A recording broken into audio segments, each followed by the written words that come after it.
installation de Linux Manjaro. Je ne sais plus quelle version j'ai copiée sur la clé USB. Donc là, je vous précise que j'ai booté sur la clé USB. Donc j'ai préalablement copié l'ISO de Linux Manjaro, la dernière version. Alors je ne sais plus si c'est XFCE ou KDE. Je crois que c'est KDE, il me semble.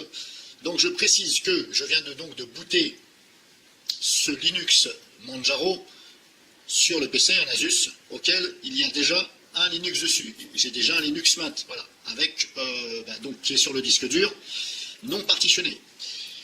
Donc là, je vais faire un dual boot pour Linux. Je vais installer un autre Linux, donc celui-ci Manjaro, à côté de Linux Mint. Donc, hop, c'est parti. Donc, on boot sur la clé USB, voilà, auquel on a préalablement donc copié Linux Manjaro. On boot dessus et on fait comme si on teste avant, voilà, de façon à voir si éventuellement il n'y a pas de problème de driver, si on peut se connecter à Internet et tout ça. Voilà.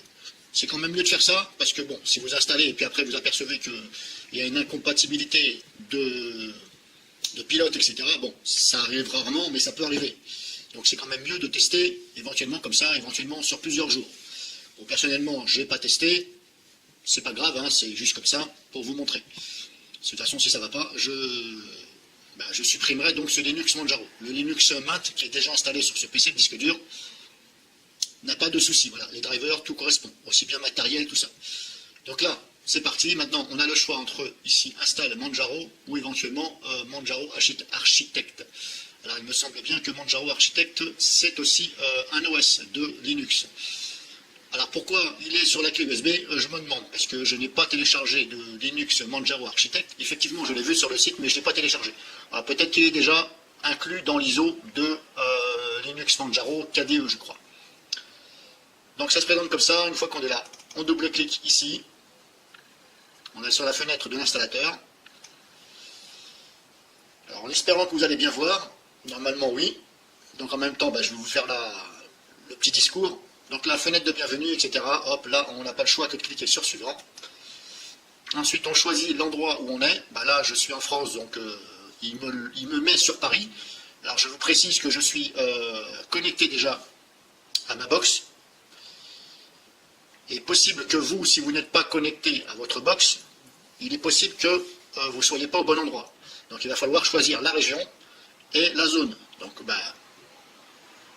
comme c'est Paris, on met Europe. Donc à gauche ici, on sélectionne Europe et à droite, Paris. Bon, ça, c'est pas grave, ça peut se changer. Mais si vous pouvez bien faire dès le départ, c'est mieux. Vous pouvez aussi vous connecter en Wi-Fi, de façon à ce que ça vous géolocalise normalement. Alors, il me semble bien que ça géolocalise. Je ne suis pas sûr là-dessus, je pense, ça, j'en déduis. Donc ensuite, on peut changer la langue, etc.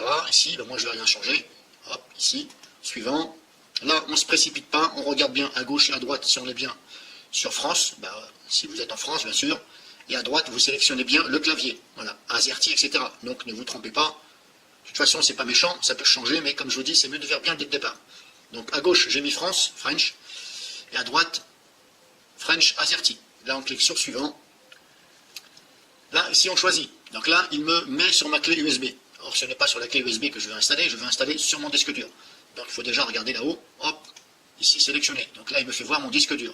Donc je les sélectionne une fois et là je développe ce que je peux faire. Alors, il est vrai que bon, normalement ça se met directement sur le disque dur. Enfin Linux Mint, moi j'ai toujours vu qu'il me balance sur le disque dur. Donc là on voit tout ça déjà.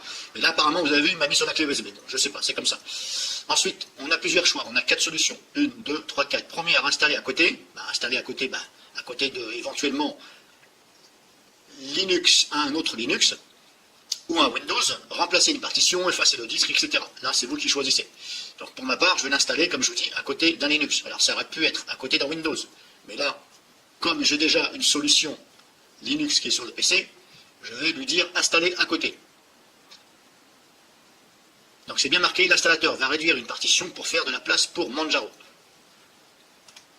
Donc, après, à vous, c'est de choisir. Donc là, on est là, ici, là, c'est bon. Là, on me demande de sélectionner une partition.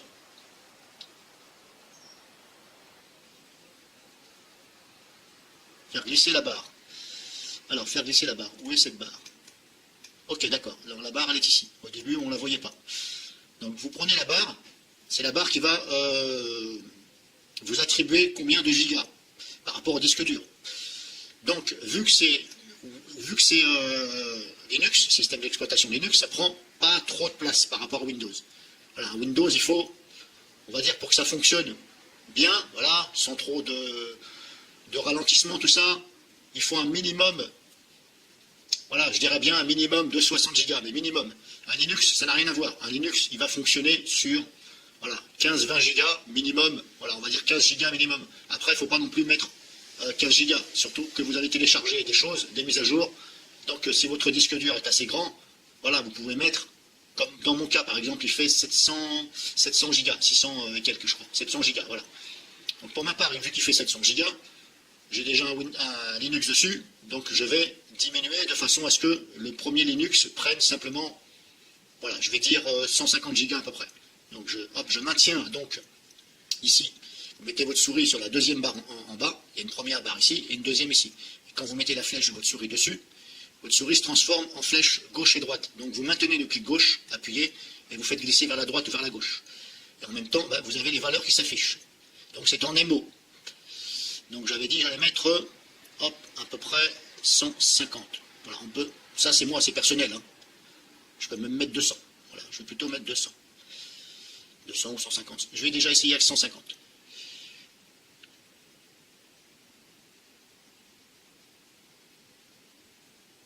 Alors je mets à peu près. Hein. Voilà, 150. Donc là on est bon.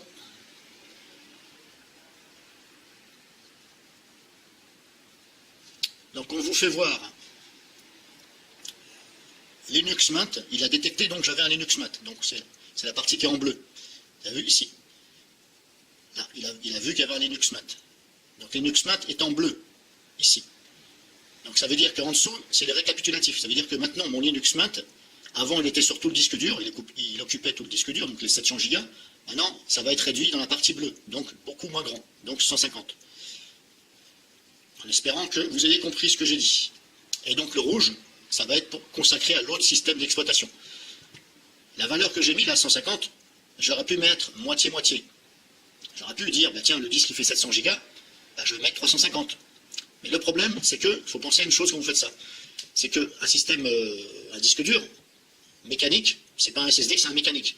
Donc là, si je lui dis, mets-moi l'autre système d'exploitation à partir des 350 Go jusqu'à la fin, au 700, le problème c'est que 350 Go, ça fait loin à aller chercher.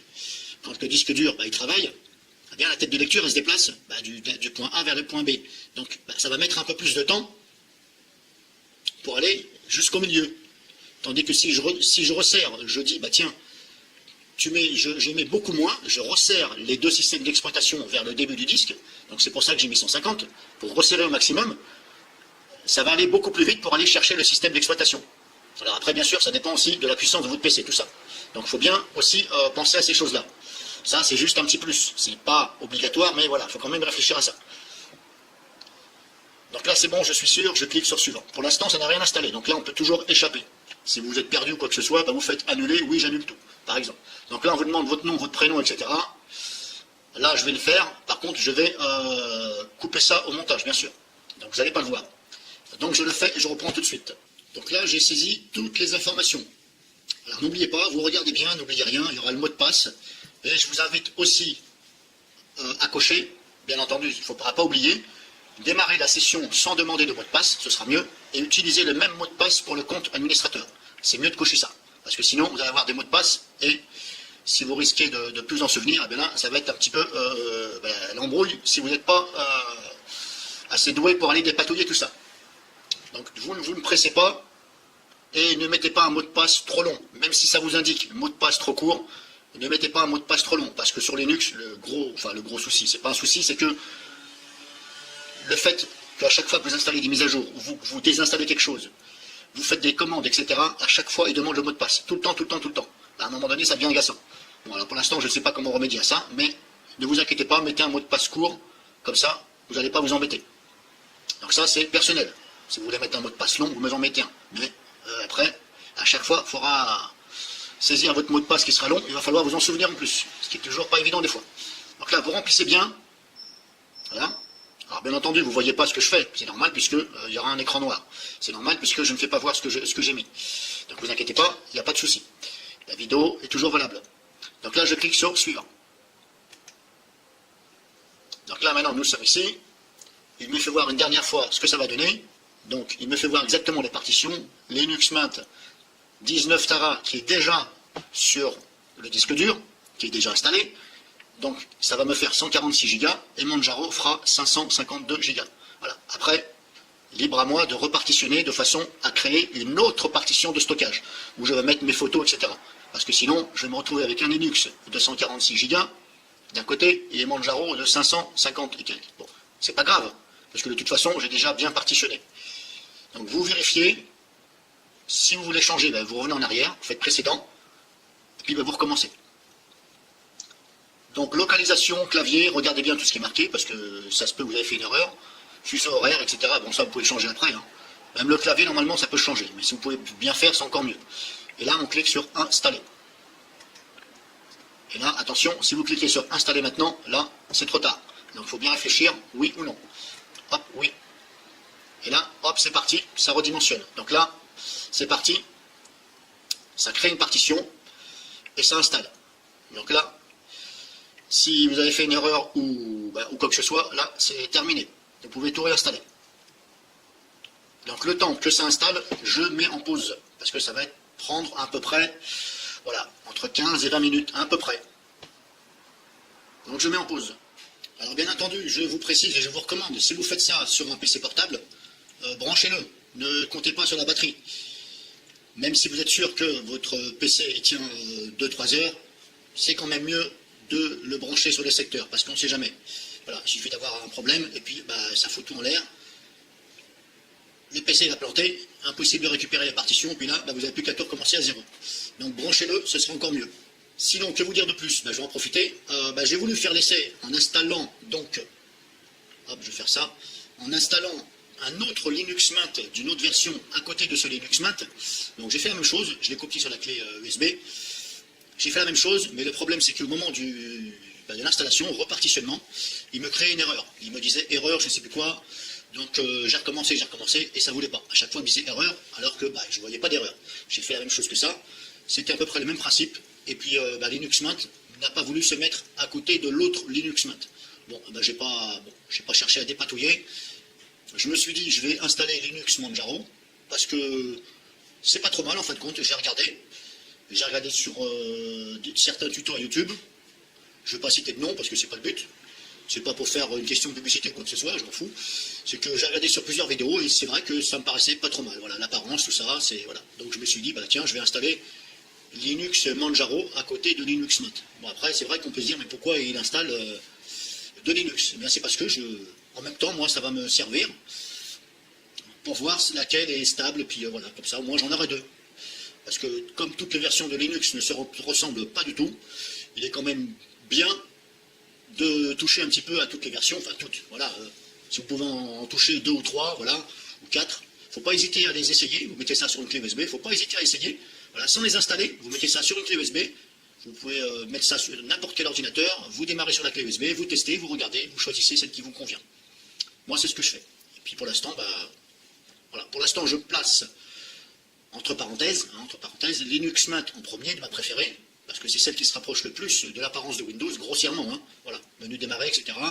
C'est bien développé, mais Linux Manjaro, ça m'a l'air d'être quand même assez développé aussi. Voilà, quand vous cliquez, c'est détaillé, c'est bien compréhensible. Voilà, c'est pour ça que je me suis dit, je vais installer Linux Manjaro, puisque Linux Mint n'a pas voulu se mettre à côté de l'autre Linux. Donc je remets en pause et je reprends quand c'est fini. Donc voilà, installation finie. Donc ça a mis environ une vingtaine de minutes à peu près. Hein. Après, ça dépend aussi de la puissance de votre ordinateur. Donc là, une fois que c'est fait, il faut redémarrer. Donc vous cochez bien ici, redémarrer. Alors je vous fais voir bien sûr sur Linux Manjaro, hein. Ça dépend après de la solution Linux que vous avez. Voilà, ça peut être différent. Donc on coche bien redémarrer maintenant et on clique en bas sur terminer. Et là, hop, ça redémarre. Donc là, comme je vous disais, ça a redémarré. Vous allez avoir des écritures qui vont défiler. Alors ne vous inquiétez pas, vous attendez bien jusqu'à la fin, jusqu'à ce que le PC redémarre. Voilà, ne retirez pas la clé et attendez bien d'avoir cette fenêtre. Alors désolé, hein, bon, je suis torse nu parce qu'il fait chaud. C'est peut-être ce que vous avez remarqué, mais bon, c'est pas grave. Je suis pas nu, donc la vidéo ne sera pas censurée. Donc là, maintenant, on s'aperçoit que on a les systèmes d'exploitation différents. On peut choisir. Donc là, je me mets sur Manjaro Linux. Donc je me mets dessus, j'appuie sur Entrée, ça va démarrer Manjaro Linux. Si je descends 2 lignes en dessous, je me mets sur Linux Mint 19 Tara. Donc là, ça va démarrer sur Linux Mint 19. Donc maintenant, je vais essayer devant vous, même si je viens d'installer donc Manjaro, et Mint était déjà installé, je vais lui demander de démarrer sur Manjaro. Je me mets dessus, avec les flèches haut et bas, et j'appuie une fois sur Entrée. Et là, on attend. Ne vous inquiétez pas, il y a des écritures. Et ça va être marqué clean quelque chose. Donc ne vous inquiétez pas, c'est normal, vous attendez. Donc comme je vous disais, ne vous inquiétez pas, vous allez avoir des écritures, clean quelque chose, des numéros, c'est normal. Clean, ça veut dire nettoyage. Ensuite, vous allez avoir encore des écritures qui vont défiler, ne vous inquiétez pas. Laissez faire, et normalement, ça devrait bien se passer, et ça devrait booter, démarrer sur ce que vous avez sélectionné. Donc là, entre autres, j'ai sélectionné Linux Manjaro. Donc là, on attend. Là, elle me dit Internet semble indisponible. Ben oui, c'est normal, puisque je viens de tout réinstaller. Donc il faut que je reconfigure tout simplement. Donc après, vous avez cette fenêtre ici, bienvenue Manjaro, etc. Voilà. Vous pouvez cocher en bas, lancer au démarrage, ou le décocher. Si vous ne voulez plus voir cette fenêtre, chose que je vous recommande quand même, sinon vous allez la voir à chaque démarrage. Hop, vous basculez, vous enlevez, voilà, vous stoppez, lancez au démarrage, vous cliquez de façon à ce que ça ne se mette plus en vert, et vous fermez la fenêtre. Voilà. Et puis aussi, erreur Internet, ne vous inquiétez pas, c'est pas une erreur, c'est parce que il faut que je me reconfigure, reconnecte à ma box. Donc là, on a vu, ça a bien fonctionné. Alors pourquoi ça n'a pas fonctionné quand j'ai voulu installer le deuxième Linux Mint à côté? Là, je ne sais pas.